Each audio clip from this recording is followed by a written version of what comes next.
হে Brian, সবাই কেমন আছেন? আম, সবাই ভালো আছে আমাদের বাড়ি, কিন্তু আমি ভালো নেই, কারণ আজকে আমার একটু মন খারাপ।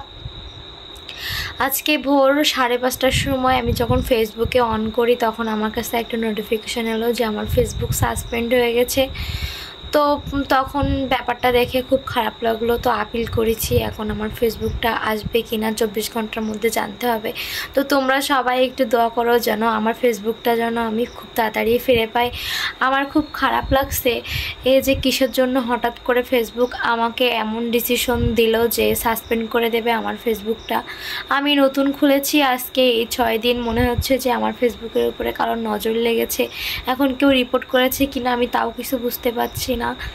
তো এখন কি করব বন্ধুরা, তোমরা সবাই আমার একটা কমেন্ট করে জানাবে যে এখন কি করলে আমার ফেসবুক আবার আগের মতো কন্টিনিউ চলবে। এখন ফেসবুকে সারাদিন সময় কাটাই আর দুটো বাচ্চা নিয়ে, আর এখন আমি আজকে সারাদিন ফেসবুকে ঢুকতে পারিনি আমার নতুন আইডিতে, কারণ আমার আগের পুরনো আইডিটা অনেক খারাপ হয়ে গেছিলো, একটু ইম্প্যাক্ট এসেছিলো। এই জন্য আমি ওটা মায়েরার পাপ্পাকে দিয়ে আমি আবার নতুন একটা আইডি খুলেছি। এখন সেই আইডিতেও যদি এখন এরকম ঝামেলা হয়, তাহলে তোমরা বলো ভালো লাগবে কি না?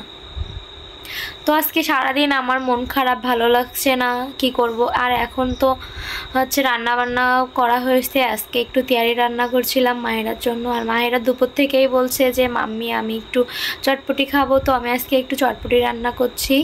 এই আর চটপটি রান্না করা হয়ে গেলে কেমন হয়েছে নাকি, আমার মেয়ে কিভাবে খায় আর কেমন পছন্দ করে, সেটারও একটা ছোট্ট একটা ব্লগ শেয়ার করব তোমাদের সাথে। তো তোমরা সবাই কিন্তু দোয়া করবে যে আমার ফেসবুকটা যেন আমি খুব তাড়াতাড়ি ফিরে পাই। আল্লাহ হাফেজ, আজকের ভিডিওটা এই পর্যন্ত।